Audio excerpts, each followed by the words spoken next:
Welcome everyone to That Kind of Nerds podcast, a weekly show where we break down what is going on in the nerdy world.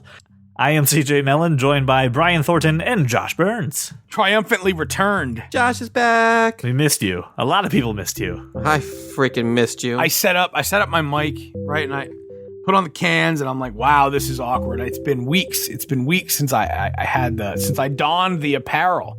So I'm thrilled to be back. Very thrilled. You left me with this asshole for 2 weeks. Bro, I had like vacation and then wedding. It was there was some things where life was happening. But I don't care about your personal life. Life was happening, and I and I had to get out. Although you can't object to life happening. You're part of life happening next weekend, right? That's very true. I have 3 points of order before we start the show. The first thing is I have to give a huge thank you to John Negroni for having me on his other podcast, Cinemaholics, from We Got This Covered. We got to talk about Transformers. I really enjoyed the conversation. I hope you all listen to it. It's a great show. So go ahead and check that out. So thank you for having me on. The second point is, Josh, since you were gone for 2 weeks, yeah, I'd like to hear some of your reactions to what was going on, what we covered. Just kind of get a little bit of Josh reaction since people were kind of missing the Josh. I want people to hear it. Missing the Josh. Is that a thing? No. It's going to be a thing now. Okay, so I mean, there's a couple things that come to mind. I'm going to, if you want to play, I was so angry driving from place to place when I listened to 2 weeks ago that I had to stop twice and call in and leave voicemails. True story, people. As I was driving, because I was angry about it, and I couldn't text, right, because it's not safe. And my only option was to call our number and leave voicemails. So I did that. You want to play them. You don't, whatever. There are two thoughts that I had immediately. And the first is, you're both dumbasses. Tom Cruise was a villain on Collateral. And yes, I know. A solid villain he was. So I didn't leave a third voicemail because I was seething. Angry. Like, I was so angry that especially that Brian missed Collateral. I missed it. Yeah. I was mad at myself when you brought it up. So that was thing one. Thing two, Watchmen. Now here you guys are talking and I'm going, nope, you're missing it. You're missing it. There is such an amazing story. So the thing is, well, if they do a prequel, what if they do a okay, the movie starts when the comedian dies. So, a series could be detailing the comedian's entire life, and that would be amazing. That would be great.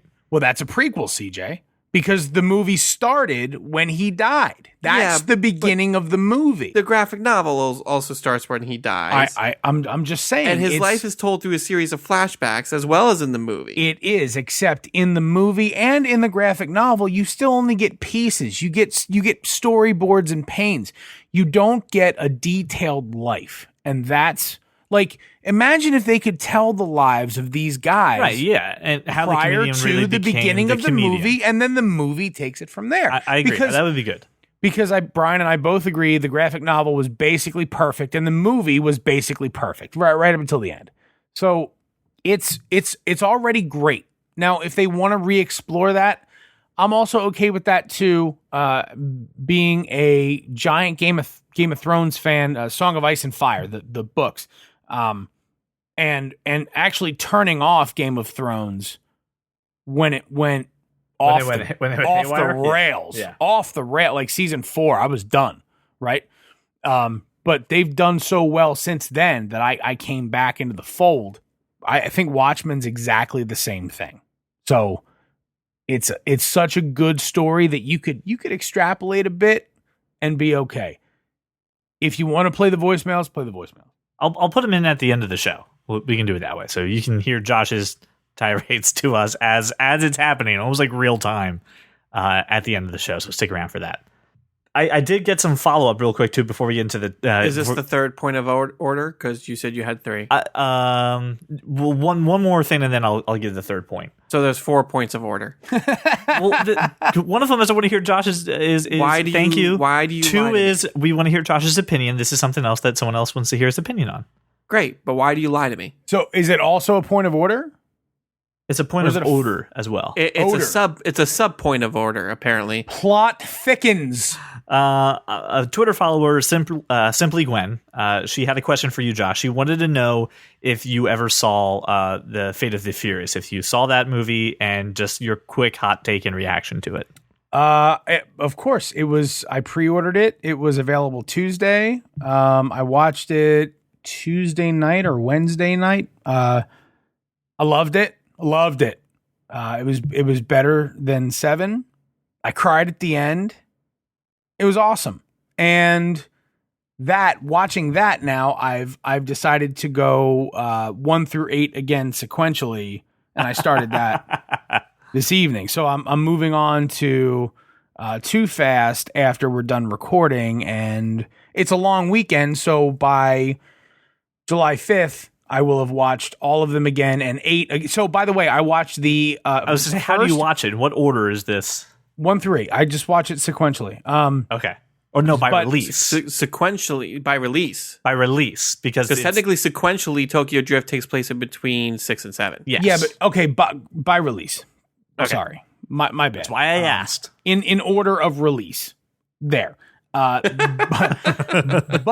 so when the movie was available, I watched the extended director's cut first, and then the next day I watched the regular Fate of the Furious. I thought the director's cut was excellent. I was really happy with the way it went down. Okay. The third point of order is just for the listeners. Some of you know, some of you don't. I'm actually going to be having my second child, a Gwen Stacy baby. A Gwen Stacy baby. She is due on the 7th, which everybody knows is Spider-Man Day. At 7. I hope at 7. God, I really do. Well, Spider-Man Day is the 6th. Brian and I will be there with my entire family. I agree. So I'm still hoping, fingers crossed, that I can actually see Spider-Man and the Baby doesn't come early. So just for you, the listeners, and this is probably good news for everybody, so you're welcome. I'll be taking a few weeks off. It'll be just Josh and Brian. Shit, I can get 2 more tickets. You and Jenny can come with us and Brian. And if she goes into labor, we all get free tickets. Yes! Okay, I'm buying 2 more tickets right now. You're coming with us, and if she goes into labor, they have to stop the movie, and we all get free tickets. The really good news is if she gives birth in the theater, the Jungle Gym's right there. You can just throw the kid right. Stop making that a reality. Gwen Stacy right on the Jungle Gym. And listen, that's the other part too. If the baby happens in the movie, I can be like, her name is Gwen Stacy. No one can get mad. No one's allowed to be mad. I'm at a Spider-Man movie. It's Gwen Stacy. Back off. So that's the news. That's where we are. That's where we are with the podcast. Again, Brian and Josh are going to be doing the show. I will be submitting topics and putting in my input, which again makes everybody sad. But I will think about you guys and I'll miss you. So with that being started and 12 or 10 minutes into the thing, let's get the show on the road. What you guys should be hearing is the next few weeks are total anarchy with Brian and Josh. Total anarchy. CJ isn't here to govern our behavior. We can do whatever the fuck we please for a month. They thought hosting a podcast would be easy, but what they learned was it's a pain in the ass. Anyway. So launching into the show, it is about time for a new month, which means that it is time for the blockbuster. Now, this time, Brian artfully and craftily assembled the blockbuster. Which means he actually put forth effort for this one this time, guys. This wasn't haphazardly done. I'm so proud of you, Brian. So to make this easy for everybody, again, we have put together a playlist on our YouTube channel that has all the trailers that we're going to be discussing today. So please, if you feel so inclined, go to the YouTube channel and go check that out before you listen to the blockbuster. So let's get this started with the only thing we should be talking about really this month, and that is Spider-Man Homecoming, coming out on the 7th. I mean, I don't think there's words that need to be said. It is actually coming out on the 7th at 7. I have tickets for the 6th. Yes, that's the midnight showing, or what is quote unquote midnight. Now listen, movie premiere dates are arbitrary. I don't understand why it says the 7th when it's the 6th. It's the 6th for me and Josh. I don't understand. I think it's like the business 7th. Like, technically they roll in the Thursday sales to Friday. I don't know. All right. Okay. I can get behind that. Like, maybe that's it. Listen, we obviously, this movie is getting some fantastic reviews already. Being said, is one of the best Marvel movies, let alone superhero movies ever. A lot of hype around this. This movie looks fantastic. We're all going to see it. It's like the only movie I'm going to be able to see this month. Like, the only one. And it is the one I am so damn excited for. That I'm really hoping hope that the this kid spawn comes of my early. what? I'm sorry, what? Nothing. No, I didn't say anything. The one I'm so excited for. I'm even wishing that my baby stays in my wife's. I'm so excited for it. Go ahead, Brian. I want to hear your thoughts. I hope this kid comes early. You bastard. I hope you don't get to see it. That's terrible. I know it is. That's what you get for taking my name. He spends every waking moment trying to sneak away to see a movie. You know why for those people not seeing, my camera is at a different angle today, and the reason is I have a shrine and an altar with like candles and stuff. I've been performing rituals trying to make this kid come sooner. That helps, I heard. That's what I read, so that's what I'm doing. Christian says to me, well, Daddy, what if this is like Wonder Woman for you? I said, buddy, the first Spider-Man movie in a series is never Wonder Woman. It's always amazing. It's always the greatest thing you've ever seen. Sometimes it's even spectacular. Right. Going back to Tobey Maguire, that first one, you're going, this is amazing. The first time you saw it, this is the greatest thing ever. Yes. And then I literally cried. And then Andrew Garfield, this is the greatest thing ever. This is going to be the greatest thing ever. Right? I mean, there's no other way to look at it. I wholeheartedly agree with you. All right. So listen, there's so much that we've already said. Let's move past it. Yeah, I don't have any formed thoughts about how excited I am. At least not coherent ones. They're all kind of Random expletives and exclamations. Anytime I start thinking of this movie, my voice gets really high pitched. So let's move on. All right. That brings us to July 14th. We have War for the Planet of the Apes and Wish Upon. Let's just take the one that's crap right out the top. The Wish Upon looks goes away. Terrible. Horror flick. Pass. It's a terrible horror flick. I don't understand why people keep making horror movies. I don't get it. Because they keep making money. You know why? Because horror movies horror movies cost a nickel to make, right, and they make a gajillion dollars. They cost an 18-year-old's first credit card limit to make. Right, that first card you got when you were a kid and you didn't have any credit, and they're like, yeah, we'll toss you $1,000, and you're like, I'm making a movie. You make a horror flick that makes $250,000, and you're like, I'm still not paying off that card. I don't care. I'm making the minimum payment for the next 26 years because I can, because I have $250,000. All right. The next one is War for Planet of the Apes. War for Planet of the Apes looks really good.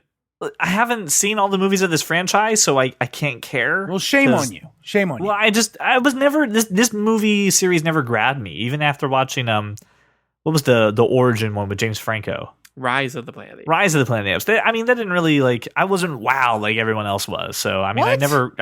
I never bought into this franchise. I liked it. I appreciate it for what it is. I was just never sucked into it.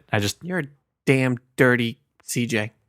No, yeah, I'm really excited for this movie. What else is there? Woody Harrelson looks like he's awesome and he's crazy and he's gonna fight monkeys. What more do you want? Well, and the apes clearly they're apes, evolve. not monkeys. They don't have tails. They clearly continue to evolve. Yes. And I think the movies have done well. Like the franchise has done well moving them along without going too far. And again, too far being obviously these are primates. But right, in the realm of, they're not flying jets. So I feel pretty good about it, right? Although it would be awesome if they flew jets. They're not going to fly jets. They should. There are no jets. You got me excited. I hope there's flying jets in this movie. Caesar's like, I'm too old. I have to direct the traffic. I can't fly. Can't fly the jets. Negative Ghost Rider. The pattern is full. The pattern is full. Talk to me.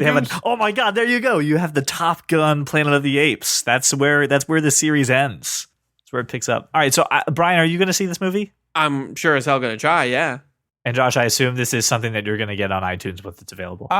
This is one of those that I would absolutely entertain, midday if I had the time. So like if I end up having a long lunch available, or like I get done a meeting at 11 and my flight's at 3, I'd hop into a theater near an airport and watch this. Yeah. On July 22nd, we have Valerian and the City of 1,000 Planets, which looks so. This is the movie. This and Dunkirk, I've which is I've watched his day. trailer, the Valerian trailer, twice. I don't understand what's happening. Can someone explain what's happening? Nope. No, here's No, because I don't understand. But it looks awesome. Here's what I have. They It looks like Valerian Tomorrowland. Like I don't get it. So Valerian is a huge city that basically has planets inside of it. So deal with that like TARDIS like philosophy, okay?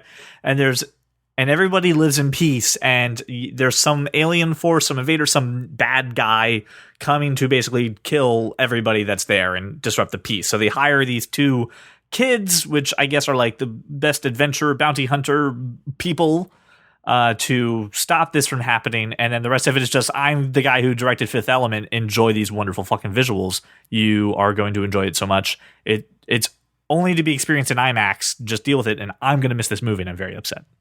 Josh, all you need to know is it's Luc Besson. He did Fifth Element, as well as Taken. So it's going to be good. So it'll be stunning visually. Yeah. Yeah, but the story's really good too. I mean, this is based off of a graphic novel that has been huge for Luc Besson years. didn't write either of those. No, but the story itself he directed is good. Fifth Element, and I know he directed he the first directed. Taken. Yeah, I know that, but like, who wrote it? I'm not sure who wrote it. I know it's based off a graphic novel. I don't know who adapted it, to be honest with you. I don't know. This is not something I'm going to see in the theater. It's probably not something I'm going to subscribe to or buy on iTunes. Here's the thing. I'll be honest. This is a movie that will not translate well to a home viewing. You need to see this in a theater. Oh, that's not going to happen. Like if you don't see it in a theater, just don't see it at all. Well, don't fucking tell me how to live my life, CJ. I mean, I didn't see Interstellar in the theater because Matthew McConaughey, but I like it because Christopher Nolan. I mean, this was his inspiration for Fifth Element when he did Fifth Element. So if that helps you at all, because I know you like Fifth Element. I love the Fifth Element. It's just like, look, I've watched this trailer 3, 4, 5 times. I have no fucking clue what's happening. But I mean, sometimes isn't that good just to go in not knowing the whole movie? Oh, come on. You have to know the entire movie before you come and sit on it? Dude, again, a trailer sells you on the film. Like, and if the trailer... And you should be sold on the visuals and Fifth Element. That's all. That's what the movie's trying to sell. I'm not sold on... I don't go see a movie because the visuals are stunning. I don't care. I care about the story. And again, the visuals can be as stunning as hell, but if the story doesn't grab me in 15 minutes, what's going to happen? You're going to fall asleep like Wonder Woman. I'm sleep. All right. Well, how about a movie you're not going to sleep through, and that's Dunkirk. Yeah, Christopher Nolan doing a war movie. Looks amazing. Looks so good. Don't we have we got some Kenneth Branagh in there? Yep. You have a lot of Nolanites. I mean, that's a word I'm making up now. I don't know. Kellen Kellen Murphy's in there, right? Yeah. So he was in Batman Begins. So I'll give you. He's been in like right? everything that Nolan's done since. Once Christopher Nolan finds an actor that he really likes, he puts him in everything. Yeah, it's kind of like Sorkin. I'm fine with that. All good, right? Dunkirk looks fantastic. And this is a story I've never heard of before. I mean, just like it's just something that was never on my radar. And the more and more that I see about this movie, the more I kind of want to know the true story behind it because it seems amazing. Are you guys either one of you Band of Brothers fans? Yes. Okay, so the way that Band of Brothers battle scenes in full sort of theater surround, the way that makes you feel, I feel Dunkirk will do that. Oh yeah, absolutely. So I'm incredibly excited about Dunkirk. I'm going to try to see it when I can get the children elsewhere. But it looks incredible. Like I want to see it in IMAX. I was going to say that and Valerian are shot for IMAX specifically. So like it's something that you should spend the extra couple dollars on. You know how we like always complain about 3D and how that's never really added anything. IMAX changes a movie going experience because IMAX is about the audio, not about the video. Correct. So all IMAX does for those of you who aren't familiar, all IMAX does is give you a slightly larger screen, but more importantly, far better audio. July 28th. Hold on, Brian. I didn't hear your thoughts on this movie at all. On Dunkirk? Yes. Yeah. Is it by Christopher Nolan? Yes. It's by Christopher. Okay, then I'm there. What's it about? World War II. Don't care. I'm there. Right. Wait, who's in it? Doesn't matter. Doesn't matter. Christopher Nolan. I'm there. All right, rounding out the month of July, 28th, we have one terrible movie and one okay movie. I'm super psyched for Atomic Blonde. You take that back. Okay, good. I'm glad. All right, I feel. Yeah, I'm psyched I for feel Atomic that Blonde. So, like, did you guys like anybody in the last few years that was like, I'm so on Lucy. Shut your mouth. Lucy was amazing. Atomic Blonde's gonna be amazing. Salt was amazing. All these like Salt was badass. so good. Salt was so good. Salt was so good. All these badass. What's the one with the chick that was an orphan and she like lived in a cave forever? That was amazing too. All of these chick fighters take over. Yeah, man. Give it all. Give it all. And this looks like Charlize Theron has been a badass for a while. So I am not at all surprised. This looks really good. People sleep on Ultraviolet as well, which is ridiculous because Ultraviolet was amazing. So like this is sort of in that same vein. Salt, Ultraviolet, Lucy. Give me all these movies. Sure. And it also seems to have a little bit of humor to it, too, to kind of balance out some of the action. It looks like it's got a good mixture of both of those things. Well, you throw in McAvoy and you're going to get that. Absolutely. And then the abomination that is the Emoji Movie is also coming out that time. I thought you were super excited for the Emoji. Are you kidding me? No, I've heard you speak several times about how amazing it's going to be and how emojis are so critical in life. You shut your face. That is not true. I've heard you talking about it. I've actually heard you speak in only emojis. In only emojis. Like I was thinking the same thing, smiley face. I've heard you say it. That's not how that works. I have. I mean, I will be crying face over this movie, but CJ will be happy face. Oh my God. No, this is CJ will be rolling on the floor laughing face. CJ will be eggplant water droplets. So good. Straight face squirt gun, please. When Brian put this movie into the show notes, just for the listener here, he put the shit emoji and then the word movie after it. So it's a chocolate ice cream. To really drive home how bad this movie is. Brian ate chocolate ice cream and thought about how much you're going to love this movie. That's exactly what I was doing. Yes. So that is the blockbuster for the month of July of 2017.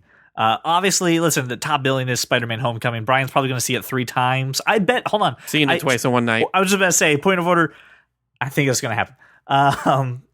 Besides that, when it comes to Valerian, Dunkirk, Atomic Blonde, what is the other movie? What is the second best movie of this month that people should see if for some reason they don't have a heart and don't want to see Spider-Man?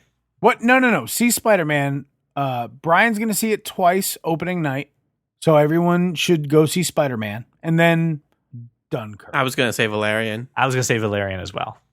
False. Just false. It sucks because It sucks because Spider-Man movies usually come out in May, and May is usually a little short on movies. So I have seen... Right, but we had Guardians in May. Right. But let me finish my thought. I have seen every Spider-Man movie since Tobey Maguire in 2002 in the theater 6 times. Oh. I don't know how I'm going to fit 5 more viewings of Spider-Man. I'm sure you'll be able to figure that out. Look, you're seeing it. So the whole thing came out. I'm going to knock out 2 in one night, but I got to figure out 3 more. I'm telling the story because I don't care. I texted Brian and I said, hey, Laura's buying tickets for all of us opening night at 7. Do you want to go? He said, wait. I got to see it with Melissa and Paul. Let me just see when they're going. You know what? Yeah, I can wait. Is it too much to see it at 7 and then again at 10:30? And I said, no, that's not at all ridiculous or too much in any way. You should definitely do that. You should do that right now. So Brian's going to see it with the Burns family. The Bernstons will be in attendance. Yes. At 7 p.m. And then Bernstons that out. Yes, 10:30. Brian will see it again and he will find all little nuances and things that he didn't love previously to love at 10:30. I'm envious. I think it's fantastic. And I don't think there's any way you don't meet or exceed your quota of 6. I think it's going to happen. I think you can do it, Brian. I'm hoping I'll so. support. Here we go. I'll support it any way I can. All right, so we also got some other good movie news, right? Jumanji: Welcome to the Jungle. The trailer came out this week. Oh my God! Okay, listen. There's a lot of people who are saying the same thing, and I want to shut you down all right now. A lot of people going, this movie isn't really Jumanji. How about this? Shut the fuck up and enjoy how awesome this movie is. Yeah, you shut your mouth. It's Jumanji. All it needs to be Jumanji is people getting in bad situations in a jungle. Essentially, if that's happening, you can put a board game there, throw some dice, Jumanji. Done. This game apparently has gone digital, and this shit looks awesome. And could you have gotten a better cast? I was just saying, I'm not sure you could. Great. I'm not sure you could have, because Amy Pond is an ass kicker for sure. Yes, Karen Gillian. Yes. The Rock is amazing. Always. Jack Black is funny, and Kevin Hart is hilarious. Yep. Give me all of this for and then the fact that the trailer already set up the characters to be totally juxtaposed to their avatars. They're going to end up gaining strength at the end of the movie and coming out of it stronger and better friends than they were before. There's no one that can't love this movie. Someone said it was like the Breakfast Club in the jungle, like Breakfast Club meets Tron. It's why I love it so much, because it does seem like the Breakfast Club meets Jumanji, meets Tron, meets the jungle. Gimme it all right now, and don't just go watch the Jumanji trailer. Watch The Rock leak it. Oh yeah, that's so good. Yeah, so The Rock setting it up is actually the best part of the trailer. You should watch that version. Here's the only thing that's I didn't know until this trailer was Nick Jonas is in this movie, and he looks like he has a prominent role. Yes, he's in the movie. Yeah, his character is not public yet, Brian, and he was like flying a helicopter with all of them. And I think he was one of the original kids sucked into the game. He's a good actor. He is. I didn't know he was there. I was kind of surprised. Anyway, looks fantastic. All right, now I want to keep this next part brief, because a fan did ask for some opinions on this. And again, you could hear... It's absolutely not going to be brief. I'm going to make this as long as possible.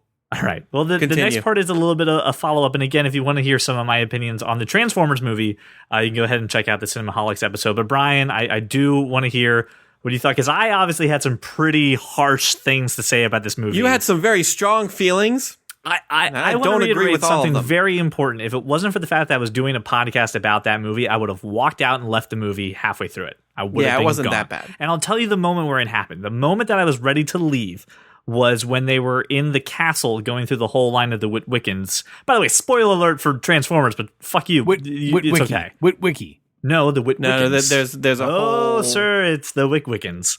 There's an order of Witwickens? There's an order of Witwickens. Yeah. And the freaking robot starts breaking the fourth wall by doing the music of what's currently happening, and then they address it, and then they do it again, and no, I had no idea what was going on.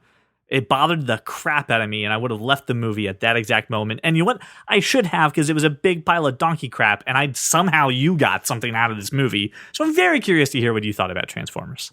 Well, I don't know if I want to tell you after that. I want to hear what you have to say.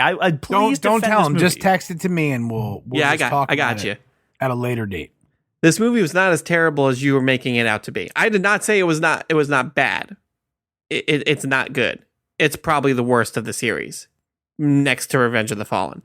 But I had some major problems with it. I think I'm trying not to be spoilerish. Spoil. It's okay. Spoiler alert on Transformers. If you want to. Okay. Spoiler alert on Transformers. If you're worried about it, I'll put in the show notes the time that you can go ahead and jump and get spoiler free. Okay. Great. So Josh is removing his headphones because he doesn't want anything spoiled. I do agree with you when you say we were sold a bad bill of goods. The trailer did not really sell the movie that I saw in that theater. I expected a lot more Optimus. I expected a lot more Optimus and how the Autobots have to deal with the fact that he's turned traitor for a while, and the fact that he doesn't show up until 20 minutes before the movie and is bad for all of 3 minutes before he flips sides again bothered me. That needed to be done It was the Batman vs Superman Martha moment, and it needed to be done sooner. I agree with you there, but you need to. And then they had the Suicide Squad in there too. You need to appreciate what they were trying to do. Here's why I'm not saying it's a terrible movie. Stop shaking your head in disbelief. Go ahead. Here's why I say it's not a terrible movie. It's clearly the start of a new story arc, a new franchise. They set up a new villain with Quintessa. They're trying to do a new thing. Yes. That's the good thing about it, but also the bad thing about it, because it caused them to spend 2 hours on a lot of story, and a lot of it was very convoluted and didn't make a ton of sense, but I mean, it made sense if you thought about it. It got confusing at okay, well, parts. no. Please make sense of it for me, because I have thought long and hard about this movie, and I can't. What don't you understand? I can't understand so much about this movie. There's so, I mean, you heard me complain about it for such a long time. What was the thing that like saved this movie then when you think about it? I'm not saying anything saved this movie. I'm saying it's the worst of the franchise, but I've seen worse movies, first of all. Secondly, I'm viewing this as a reset, a fresh start, because I think with what they did as far as building a groundwork for a new story arc and a new villain and some new stuff to happen, I think a new director can come in here and kick ass and make an amazing Transformers movie using this as a foundation. I really do. They clearly didn't kill Quintessa at the end. She's still around. There's clearly, they set up this entire thing with Earth being Unicron, and, how now there's going to probably be more attacks against Earth because of that, and they're going to want to, you're going to have the Autobots protecting Earth because of it. I think it laid a lot of really good groundwork that can be explored in future movies. So, but here's my problem with that. The next Transformers movie that is coming out is the Bumblebee movie, which is set back in the 80s. Yeah. Which means if we're not going to address anything that just happened in the fifth movie, why is this a setup? Like, it looks like you could set that up in the Bumblebee movie. Here's my only other problem with that movie. That doesn't make any sense. The fact that Bumblebee was in World War II and has been around forever. Thank you. Like, clearly in 2007, when the Transformers movie came out, this was the first time they were all landing on Earth. Yes. And not Transformers in general, just Bumblebee, Optimus, Ratchet, Ironhide. It was Autobots. clear it was the first time they were landing there. Unless you want to explain that they were on Earth and then they left to go fight the war on Cybertron and then came back, I don't buy that. That's what they're going to sell you. That's what they're going to give you. But that makes no sense to me. Right. And that's the big plot hole that Hence bugs me. why I can't take this movie as a setup movie, because it has a huge glaring hole if it's a setup movie. It just doesn't have That's it. the only hole that That's they can a try to... gigantic hole. Listen, saying, hey, a good movies. A good writer can fix that. Oh, you're really not easily. gonna listen. After this movie, you're not getting a good writer to do a Transformers movie. This movie has done terribly domestically. I don't believe you for a second. I think it's a viable franchise that makes a ton of money, especially overseas. You can get a good writer. And I owe you credit, because I did use your line on Cinemaholics. Yeah, you son of a bitch. I actually got angry listening to your were right spot. that as long as there's robots fighting robots, people will see this movie and any movie that comes out of this franchise. And my comment is, I don't care how deep the story is, how great the acting is. I don't need that. All I need is robots fighting robots. I need but Optimus you didn't Prime. even get that in this movie. That's the thing. I didn't get enough of it in this movie, and that's what kind of upset me. So, I give it a solid 4.5. oh wow! Out of what, 10? Yeah. Oh, okay, that's a little better. You're still about. If I were to give it a letter grade, I would probably do D+. I know you gave it an F. I gave it an F. Hard. I really was going to leave the movie theater. Anyway, listen. Those are just some of the summarized thoughts of Transformers. The last night. I definitely want to hear what you guys had to say about the movie too. Because my dad loved it. I really want to hear more opinions of Transformers Last Night if you guys saw it. And you can do that by calling 484-373-4119. You can leave us a voicemail that way. You can also text that number if you're a person who doesn't want to have their audio on the show. You can text that number and we'll hear your thoughts. Listen, there's been another huge thing taking over the nerd world this week, and that is the announcement of the SNES Classic, the Super Nintendo Classic coming out very similar to the Nintendo Entertainment, the NES Classic. I am very curious to hear what you guys think about this, and let's hope the supply keeps up with the demand. But Josh, was this your gaming console? Was this the one that you loved the most? It is my my favorite gaming console for sure. And I was upset at the initial release that Super Tecmo Bowl is not included. But if I can get one, I will still try to get one because the gaming lineup looks really good. And obviously, I still, in my basement, I have a Super Nintendo.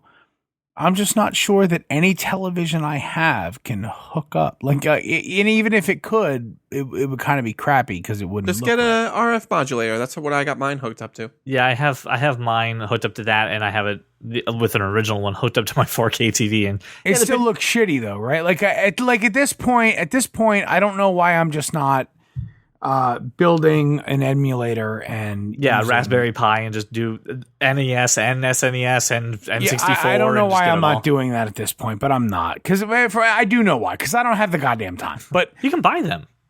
No, I don't. But even then, you know what I mean? Like, it's setting it up is a pain in the balls. So this thing looks awesome. It looks cool, and for anybody who played the Super NES, there are early games missing, and I'm not gonna like.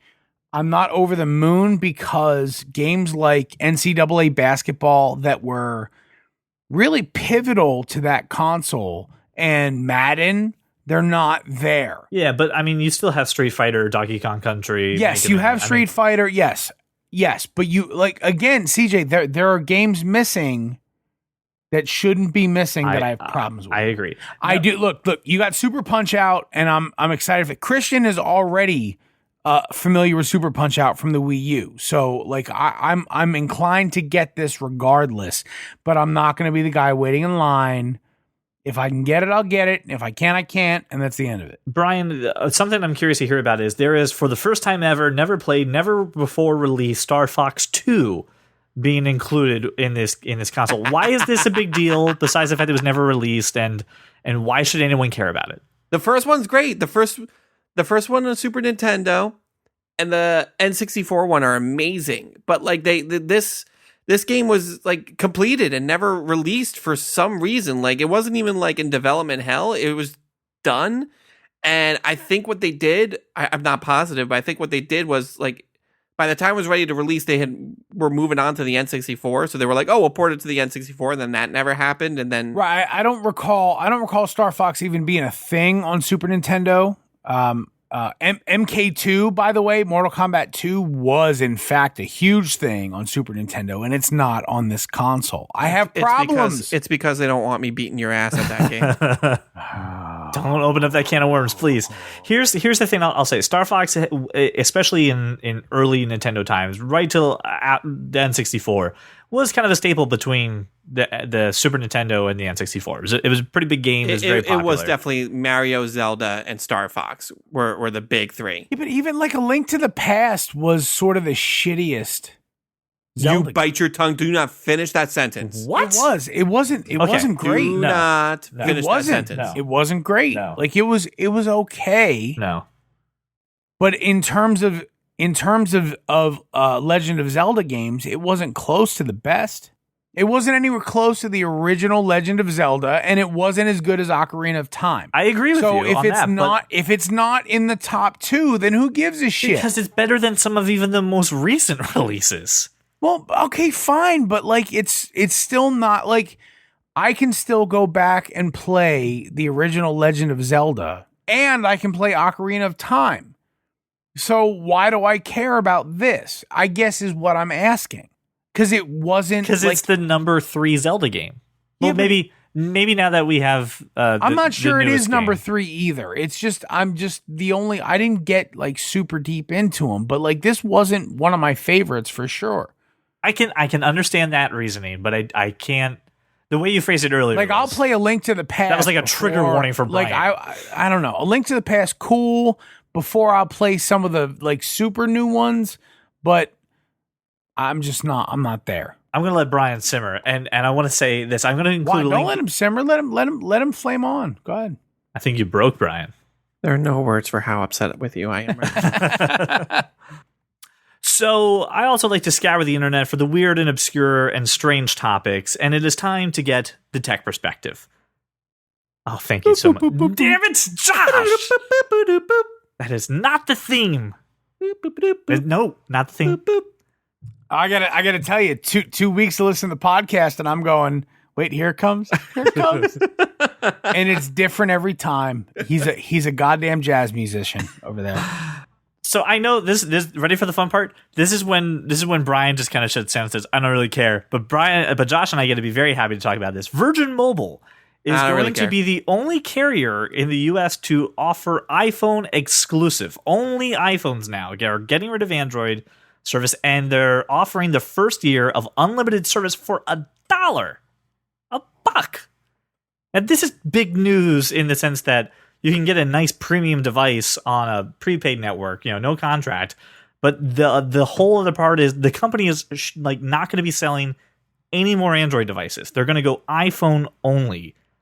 That's crazy. That's unheard of. And as a guy who lived in the mobile world with me, Josh, very curious to hear your thoughts on this news. Well, I mean, I guess first and foremost, my thought process was Virgin was the first no contract brand to offer iPhone. Yes, they were. It makes sense that they're the first to be iPhone exclusive. The other thing is people are sort of getting that at this point, smartphones are about iPhone or Samsung. Yes. And there are fringe users that buy third party or buy, obscure Chinese phones unlocked or still people with HTC or even the Google phones. But for the most part, we've settled on iPhone or Android. And if you're going to do that as a no contract carrier, kind of makes sense to me that you would kind of choose sides. And Richard Branson has always been a crazy bastard. Yeah. And B, has always kind of been really very openly about the consumer, Right. where he knows is going to make him kind of the most money. But if you're going to go iPhone only, I'm behind you, obviously. Yeah. You're probably going to be a generation behind, but okay, nothing wrong with that. A lot of people they're going to do the iPhone SE, the 6, the 6S, the 7, and the 7 Plus. They're going to do the most recent iPhones. They're not going to launch in a few months, is what I'm saying. Is they're not going to get the newest one. Oh, okay. They're not going to get the 8. They're going to be a generation behind. Yeah, okay, whatever the new iPhone is, they're going to be a generation behind. I understand. So, I'm perfectly okay with being a generation behind on a no contract carrier because you can keep the cost lower. And obviously, launching for $1 is frankly insane. But it's supposing that you pay the price for the phone and then you get service for $1. So right? here's the working of it. It's called the Inner Circle. They're offering the plan for $1 for the first year. To qualify, customers need to purchase an iPhone from either Virgin or Apple. After the first year, it goes back to $50 a month. Then, for some weird reason, back down to $1 for the 6 months if you purchase a new phone again. Right. After Why 2 years wouldn't of it? service. So Why wouldn't it? Right, and they're saying, hey, keep the phone for 2 years. Like you have to be with us for 2 years to get the dollar power again. I think it's brilliant. It's a great plan. I mean, especially if you are an individual user or a couple. Right, Yes. This makes sense, right? The only downside is it's Sprint.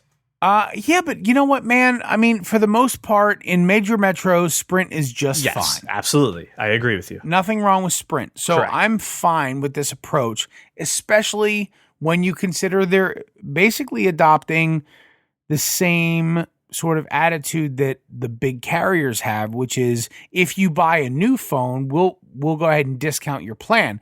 But the major carriers, right, you're mortgaging out your phone at $35 a month over the course of however many 12 months essentially before you trade it in to get a $25 discount. These guys are going, look it. The phone's going to cost you at minimum $450. Correct. Which is probably like if you buy an SE, that's yeah. Right. So like $450 to $700. But if you do that, $1 for the year. Yeah. I mean, it makes sense. Like if I look $50 a month, guys, that's well. I mean, $600 if you play the math right, even it's really the month the dollar for a year and 6 months, right? A year and a half.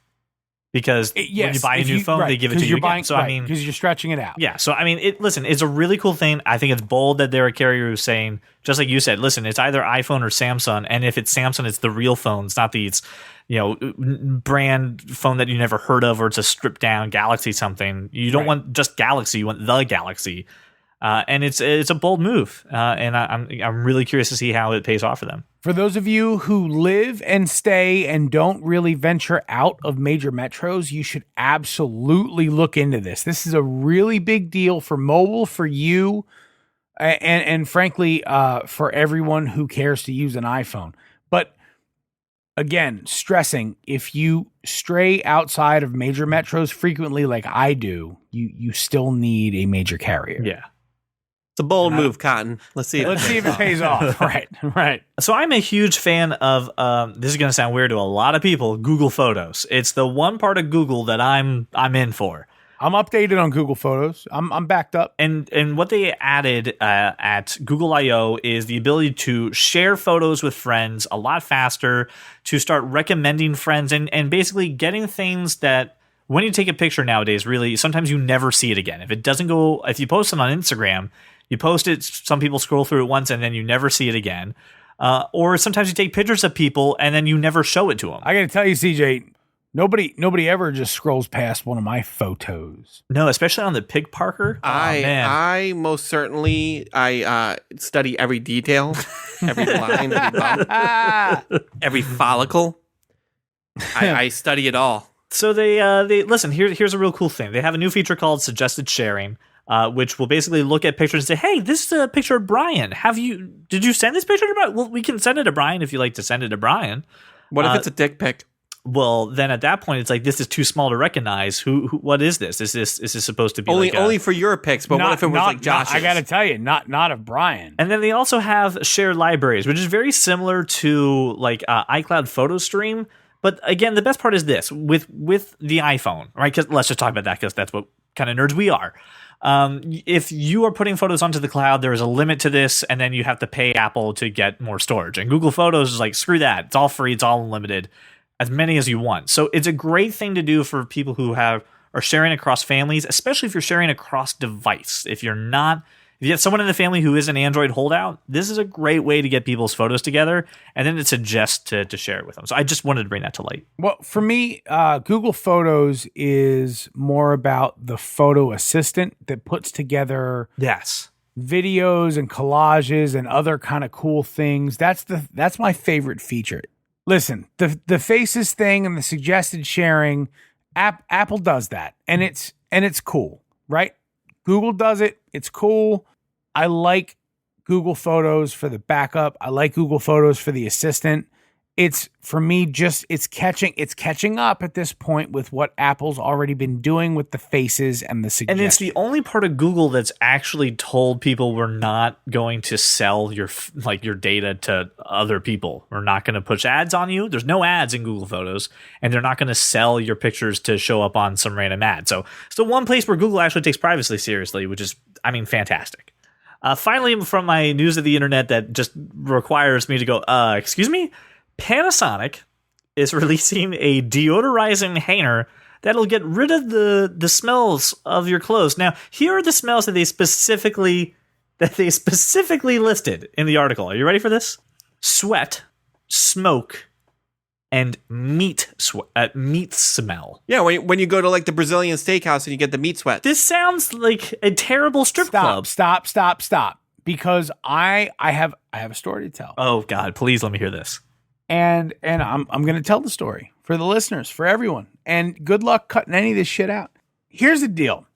Just outside of Newark, New Jersey, there's a little unincorporated section called Ironbound. And it's a Portuguese neighborhood, unincorporated. If anybody knows what that means, it doesn't belong to any governments. Unincorporated. You walk in there, right? And all the restaurants, bars, Portuguese places, they're fantastic. But you get in there and basically you're in for a very good meal, but you're sitting next to 3 tables that are being served hot steak on a stone, which basically means you're just being infused all night with garlic butter steak smell into your clothes. And look at, I travel places for a day or two at a time. Usually you take a few shirts, right? Right. But you take a pair of jeans. You take a pair of jeans. You don't really, because you can wear True. jeans Yes. a few times, Yes. right? But when you get back to your hotel, you have to hang those jeans up over the shower rod, and you have to crank the shower on thermonuclear and steam your jeans for a solid couple hours before you can go to bed. But this doesn't work on jeans. This is only for like shirts and jackets. I'm saying maybe it does work on jeans. But it doesn't. Maybe it does.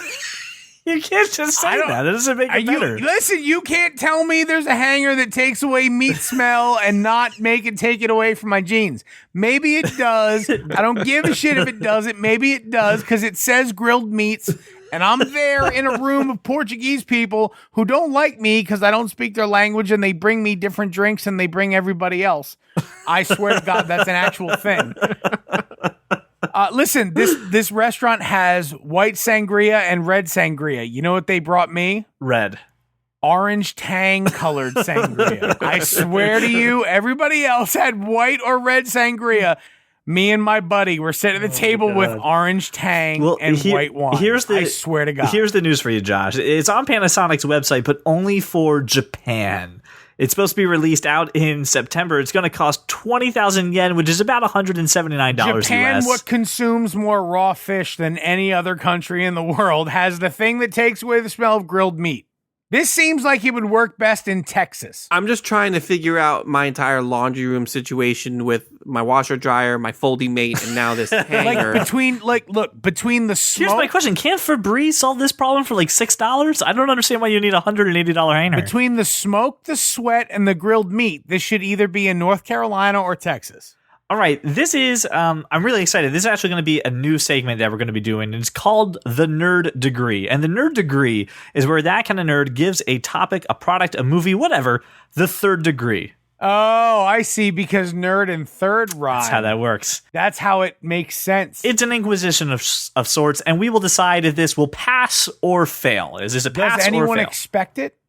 The Inquisition? No. I never expect. I expect all Inquisitions unless they're of the Spanish variety. You never expect. Then I never expect those. So what are we talking about? So we are talking today about Samsung's art-inspired Frame TV that will be available on June 18th. Now, when I say is the art-inspired Frame TV, guys, this is literally a TV that looks like it's holding a picture. It's got a wooden frame to it, and it's got a white border, and then it turns magically into a television.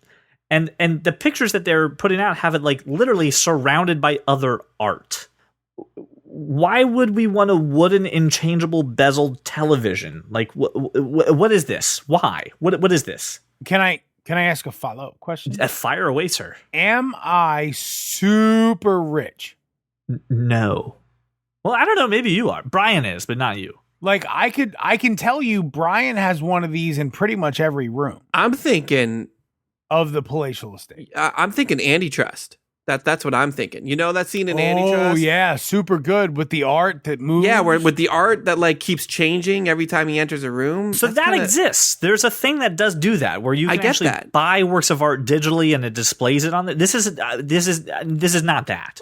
Can you let me finish my thought process? Please, yes, go ahead. Before you start freaking out about it? Absolutely. I'm thinking you hook up like a Chromecast to this shit and then like put on a nice little slideshow of awesome comic book art, and then I'd be happy. And then I could watch television shows as well. But couldn't you buy just like... What, can you buy 55-inch digital photo frames? No. But buy like a really crummy 55-inch TV, right? Put a Chromecast up to it, but then it and then put a frame around it. Then it doesn't look like a picture frame. No, you go to AC Moore and you be like, hey, I want to turn my TV No. You can't. So look, those really crummy 55-inch TVs, they have like fucking 4-inch bezels. Yeah, the bezels on them are, you're not able to do that. You can't make them look sleek like this. Like you'd already have to spend $2,000 to get a TV that has a sleek bezel and then frame it up. This is same price. So if you're going to do it, I mean, I just do it. Just do it So right. here you go. I got some real-time follow-up on this. The frame is preloaded with 100 pieces of art, which includes a wide selection from landscapes to architecture. Yeah, all of those are getting deleted for comic book pictures. A library of over 300 additional pieces are available if you purchase them at $20 a pop. Look, so I'll be honest, right? So next house, my 60-inch Panasonic, that's going to go like in a kid's playroom. And in my bedroom, I don't need anything bigger than 55. I'm likely to buy something like this to have on the wall. You're in going my to drop bedroom. $2,000 on this? This is a $2,000 worthy Who project. gives a for shit? 55? Like I'm asking. $8,000. I'm just asking. Look, I'm just saying. Like, look at it. If it could add to the aesthetics of the room and also be cross-functional as an actual television, but the only problem at that point is, right, the making sure it's mounted properly and has all the correct inputs. But at that point, like, it looks to me like they've even thought about in the link you put in the show notes, they have the wire channel. Everything looks right. And yeah, this is absolutely something that I would consider putting in my bedroom in lieu of another TV of maybe, say, similar, slightly less cost that isn't just a TV. Yeah, sure. Why not? Why not? So it sounds like you guys are all on board for this. That Brian, you already have like 8 of these, right? I'm told. I haven't been to those rooms of the house. Do you have the white, the beige, or the walnut shade? I just said I haven't been to those rooms of the house. I just know they're there. He doesn't concern himself with interior design. Fabiana does all that. Fabiana uses the IKEA AR app and does it up. I don't care what she does. Well, listen, it's out in the world right now. It's available for you. $2,000, $2,800, 55 to 65 inch. Does this pass the nerd degree? Is this something the world should have? For the nerd degree, we have to let people know, right, what we feel about it, and I think we should use a very simple metric: about it or not about it. And we'll do this every week. Every week.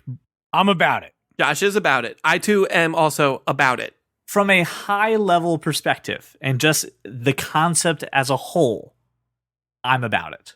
I personally probably never own it, but I'm about it for the reasons you guys have discussed. All right.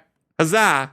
And that, ladies and gentlemen, it's our first ever nerd degree. Is that all we had for nerd degree? It's all it is. It's just one thing that we tear apart, one thing that we closely examine or scrutinize. Ladies and gentlemen, it is that time of the show where we take a look at the world of comic books, how it's affecting movies, how it's affecting TV, but most of all, how it's affecting Brian. Ladies and gentlemen, it's time for Cape Talk. Cape Talk. So, Brian. CJ. ABC has released a trailer for Inhumans, and the internet is not looking kindly upon this trailer.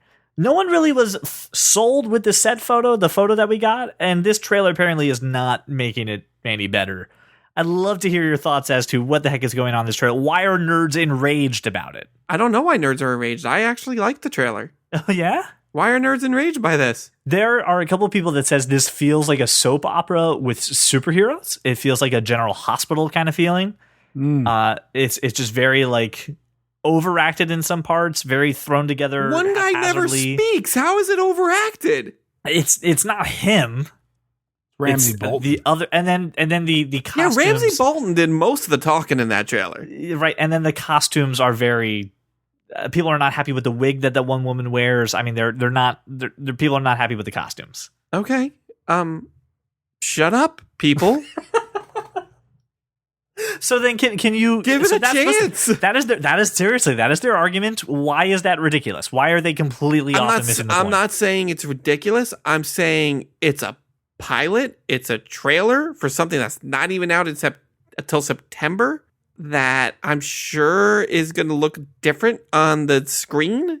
Also, the fact that they're playing in an IMAX, so definitely look different in an IMAX screen. Yeah, they're really touting the fact, and Brian, Josh, this goes back to our point earlier that they shot this with IMAX cameras, which, take that for what I'm telling you, it doesn't make a difference. That's fine. So, Brian, tell us then why this trailer is okay and nerds are overreacting and calm the hell down and Inhumans is going to be fine because people are very divided about this. I didn't say it was going to be fine.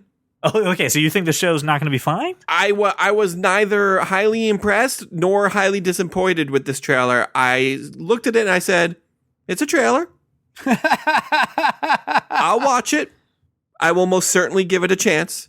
The true test is going to be, if the pilot's shit, then I won't watch it anymore. Knowing ABC's track record when it comes to the Marvel television shows, right? Because all we have is Agent Coulson, Agent Carter, Agent Carter, and Agents of S.H.I.E.L.D. Agents of S.H.I.E.L.D. Carter had mixed reactions and got canceled. Carter has a cult following. I haven't Right. finished Agent Carter. I am up to date on Agents of S.H.I.E.L.D. How do you feel about Inhumans? Is this ready for ABC? That's my question. Is this ready for the normal, just Marvel moviegoer to take Inhumans? Are they gonna be able to follow this? No, I don't think it's convoluted or confusing at all. There's this race of people who live, I'm assuming, somewhere in space, who are coming to Earth. I don't know what's so hard to grasp. I thought Lockjaw looked awesome. The freaking teleporting dog looked amazing. That's a thing. That's a thing in the comic book. I know it is. And for anybody who's complaining that it's like too soap opera-ish, if that's a word. Just let that. We'll allow that to be grammar. I would argue that the Inhumans as a concept in their trailer is very soap opera-y. So I don't. If it's not your thing, it's not your thing. If you're not about it, then you're not about it, and that's fine. I'm willing to give it a shot. I mean, here's the thing. Is ABC the right network? I don't freaking know. Disney owns Marvel, so it's going to be on ABC regardless of what you feel about the network or not. So let's just give it a chance. Let's give Peace a chance. Let's watch the movie, let's see it, and try to enjoy it. If we don't enjoy it, that's fine. You know what? No one's forcing you to continue watching the show. Are we really just moving beyond Inhumans? Like just Brian? Do you have something you want to add? Yes. Please go ahead. Hard pass. That felt good. Thanks, Josh. I miss you. You're welcome. All right, so I want to follow up on a thing that we talked about. I believe it was last week, which was a conversation between Kevin Feige from the Marvel. Kevin Feige cutting Amy Pascal and Amy Pascal with the sad Feige meme. And so here's basically the point. Someone got pulled into a back room and got scolded and yelled at, and Amy Pascal and Kevin Feige held another press conference she had meeting. To eat so much crow, and she was like, funny. "Listen, I'm only going to be remembered as the person who obviously messed up the relationship between Marvel and Sony, so I want to clarify what I said." Right. The thing is, she clarifies it, but her clarification doesn't even make any sense. Her clarification is that I was talking about the Marvel comic book universe, not the movie universe. And we're like, bullshit, lady. You were so trying to ride on Marvel's coattails, it wasn't even funny because they were specifically asked you if they were talking about the movies. Yeah, so the clarification, the final word came down from Kevin Feige himself. No, this Sony universe thing is not going to be connected to the MCU, and we don't even know if we're ever going to see Spider-Man in this universe. It's very, they did not, they said anything could happen again, but the fact that it's not going to be the Spider-Man from the MCU. Anything can happen is code for when Venom does really well, when Venom does really well, and then Black and Silver shits the bed, Sony and Marvel will go back to the table and they'll be like, give it all. Just give us Venom. Give us everything. Right. We'll fix it just like we fixed Spider-Man, and just like leave it alone. Fix everything. Last bit of Cape Talk news comes around to a popular fan theory has now been approved within the MCU. Back in Iron Man 2, there's a scene where a little kid is wearing an Iron Man mask and about to get the shit kicked out of him by a robot. Iron Man comes in, saves the day, and says, "Good job, kid." And it is now confirmed by Kevin Feige and Tom Holland that kid was indeed Peter Parker. Yeah, I saw this. So, listen, and the way they make sense is the expo happened in Queens, right? It's where Peter's from. It lines up with the same age as he would be, and is a great way for Marvel to retcon that movie and include Spider-Man within the MCU. and kind of tie him into some of the history that's there. Cool. I don't know if that like helps at all. I don't know if that comes into play at Homecoming, but That's cool though. I mean, it's neat. Yeah, I thought it was a nice little Easter egg. They didn't have him. They didn't have the rights to the character at all, so they couldn't include him, and they put him in now. Well, I don't. Nice. Yeah, I don't believe for a second that this was the plan from the start, but it's nice to think about now. Yeah, no, absolutely. Just a nice bit of, oh, what did it be? Wait, we can do that, don't we? Loophole, and then they can just throw that in. You never saw that kid's face. Let's just have that kid be Peter. All right, and that, ladies and gentlemen, is the end of Cape Talk. That Kind of Nerd is brought to you this month by our wonderful patrons on Patreon. If you would love to support That Kind of Nerd, please go to patreon.com/thatkindofnerd, where you can go ahead and you can donate and become an executive producer. This month's executive producer is the wonderful Brian Roman. On our Patreon page, you can get swag, you can get early access to our podcast topics, and early access to the episodes. So again, go to patreon.com/thatkindofnerd. We have no ads on this podcast because we are only supported by you. No, but apparently the end of our show sounds like a PBS special. And if you call now, I will give you a tote bag, but you do have to pledge $1,000 and your third born. That's right. I'll let you keep the first and second because I want you to work out the bugs. All right. I want the third. Brian, just being work out the third kinks born and give us the third one. is incredibly sensitive to that joke. That's good. All right. Well, for That Kind of Nerd, I am CJ Millen, joined, of course, by Josh Burns and Brian Thornton. Thank you so much for making us your walk around your neighborhood or your drive to work. We will see you guys next week. Hopefully, I'll be here, but if not, I will be back. I'll be back soon. If you love comics and sci-fi and technology, television, video games, and fantasy, well, take a listen to our show. I'm sure you'll see there's many points where we can agree. Like that Martha as a plot point was just too absurd, and Apple versus Android is a case to be heard, and that Josh Trank's new Fantastic Four was a turd. Well, welcome to the club, cause you are that kind of nerd. A query, if you will. The gentleman from the internet, Pennsylvania, recognizes Brian Thornton. Let me share a mobile world with you. Go ahead. Sorry. Someone do me a favor.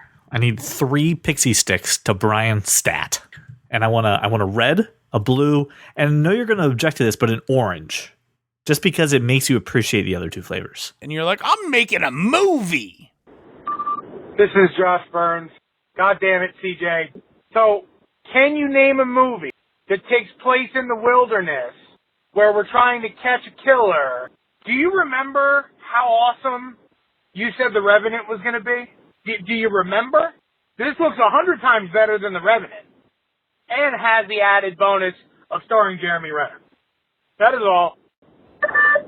This is Josh Burns calling. I'm driving and listening to the podcast from last week, or the drop today. And God damn it, Brian, with the hating of Channing Tatum. First is not allowed in the Bernstein house at all. There is no hating of Channing Tatum. As a matter of fact, we subscribe to everything Channing Tatum does. Everything. All Channing Tatum all the time. Talk to you boys soon.